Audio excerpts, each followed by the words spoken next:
Hey everyone, it's Ryan here for Nerdarchy. Today what I want to talk about is rewarding player choices. Player choices are different from what the character is doing, the PC. Like, this is more of a thing that's happening when your player is making the character for your game. So the kinds of things I want to talk about is, like, if your players have a specialized ability, as a GM, it actually makes a lot of sense to reward those choices and make those abilities come into play.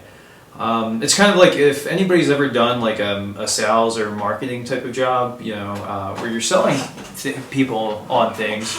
One of the kind of core concepts on it is to acknowledge somebody's choices and to validate them once you've made the sale on the thing, to kind of reassure them or whatever. So like if companies that are spending tens of thousands of dollars on marketing research, if this is strategies they're using, like, why can't we use it in our hobby and make it more enjoyable for everyone? Because basically, if your players are having a good time, they're going to come back to the table and look at you as a great GM, right? So one of the ways in which, one of the ways in which you can do that is by kind of, in that way the sales and marketing person is going to acknowledge, like, that's an excellent decision. Like, having these things, these occasions come up in your game where every player has a chance to shine. And really, you can have multiple players be able to do this multiple times throughout the session. Like, everyone's got their things that they specialize in. The bard or the wizard, they have their extensive knowledges. You've got the ranger, who's got his favorite enemies, favorite terrains. Fighters, by feat choice, you can have things come up. Again, with wizards, like clusters of dudes for their area of effect spells to have mass effect. Like, it's always cool to fricassee a bunch of dudes with just a wave of your fingers, right? So that's one thing. I'll kind of get into the specifics or whatever, but it's fairly easy to incorporate at least one or two of these sort of encounters per session that make people really happy with the character builds that they've chosen. So, maybe the ranger's favored enemy tends to be either like magical beasts or animals or undead or whatever. Well, just throw in an encounter or two, like in wilderness or in a dungeon. Those things really aren't that hard to do, and he gets to kick some ass, and the player will feel really good about having made that decision, to make that be the thing that their character does.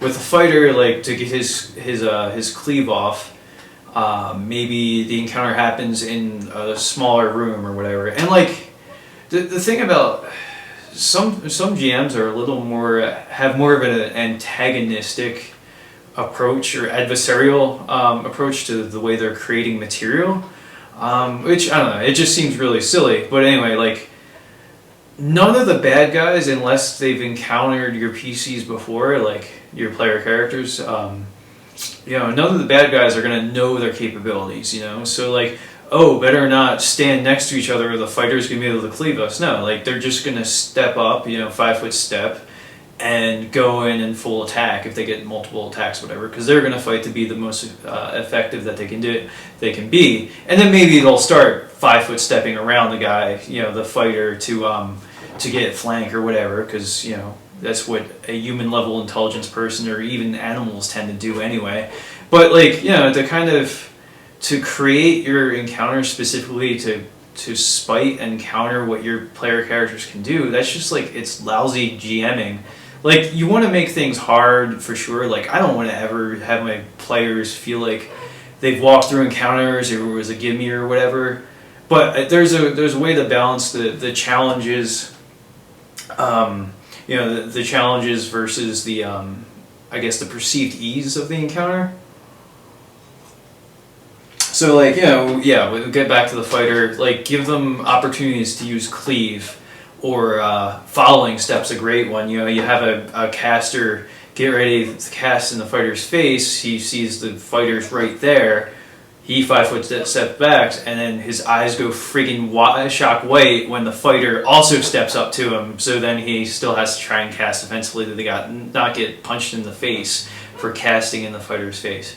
So I mean, like as long as it's not like your main Bond villain, bad guy, adversary, like it's fine to have some of these guys, just out and out waxed by what your players can do. Like it's no big deal unless they're like your ultimate villain. Like really, come on, they're all the all the bad guys for the most part are all red shirts. They're all expendable. So just the fun of the game and the fun that your player's having is going to trump that any given time.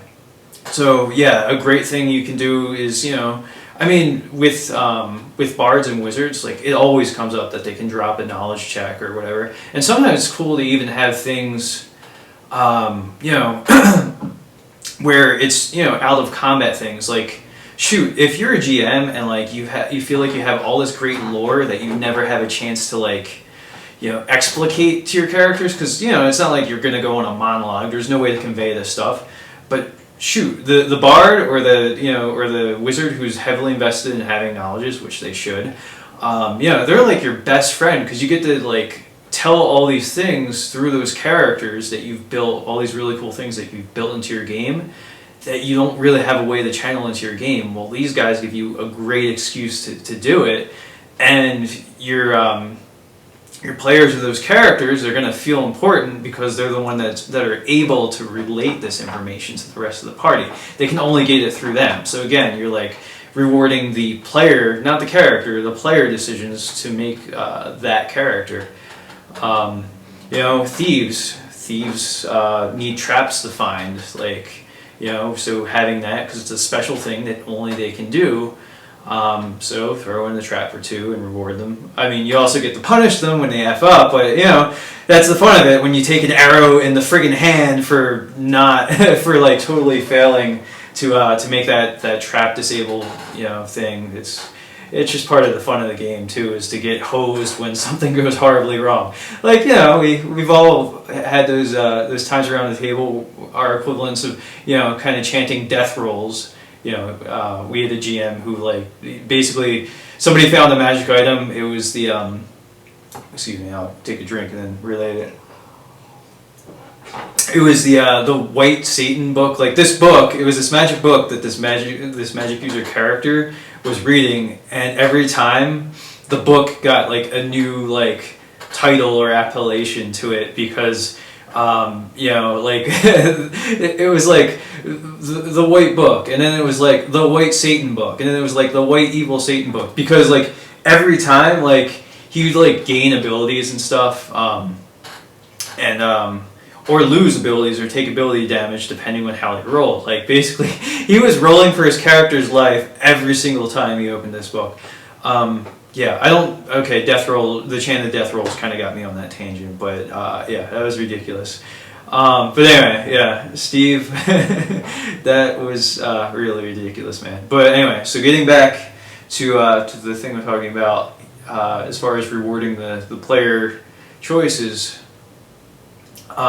same thing with a cleric. Pathfinder kind of changed how turning rebuking undead works, and it's generally way more effective to just channel positive energy and deal damage to undead than to try and out turn them. But if you have a cleric who's heavily focused on that, have some clusters of weak undead that they can turn. Again, you want to reward those things that your characters can do, their capabilities, and have them utilize those things. Not just have these abilities that they almost never get to use, because really, what fun is that? So I mean, the sort of converse of that, the opposite side of the coin, really is okay. If you're running a campaign, there's an adventure path put out by Paizo called the Carrying Crown, right? So what do you think is going to be in that adventure? Carrying Crown, right? So if you're if your players are absolute jackasses and know they're going to be facing like hordes of undead, and they build the bard character who wants to manipulate people like living things or whatever, well, obviously jackass, your choices are just not suited for what you're going to be playing, and those people do deserve to get hosed. I mean, if you out and out make a character that's not suited for the adventure that's being run, like that's kind of your fault. Or you know, if not all the roles are filled in your game, like, you know, if you're playing with a light party, like say 4 people, it's kind of rough to hit all the iconic niches, you know, because some people really don't like playing clerics, and yeah, I get that. Or, you know, maybe rogues aren't somebody's cup of tea. So friggin' you don't want to make you know, every session like Return to Tomb of Horrors, where they have all these goddamn traps to disarm and like they have nobody to actually deal with them, so they're just taking the adverse effects of the traps, you know, like constantly. Like that's, yeah, that sucks. Like you friggin' if the players don't have that character role, don't constantly throw the thing in their face that they don't have, like, or throw in an NPC or something. Like, you know, don't punish people for not wanting to play a given thing. Like that kind of sucks too. So like that's totally the opposite side of the coin. So yeah, I'm just saying that like in most gaming sessions, or like if you're, you know, doing a dungeon complex or a fortress or whatever, like in most cases there's opportunities to work in the things that people excel at, and you know, it doesn't hurt anybody for your players to sometimes feel like they're awesome. Again, don't freaking cakewalk it, because if I was a player I'd get bored and that would suck anyway. But you know, you can definitely put things in that are going to play to a given person's strengths at the table at a given time, and it never hurts to feel like your character's a badass, you know, here or there. So that's all I got for you today. If you like this, please like, comment, share. You know, you can tell about maybe your GM experiences down in the comments below. So go ahead and do that, and I'll talk to you later.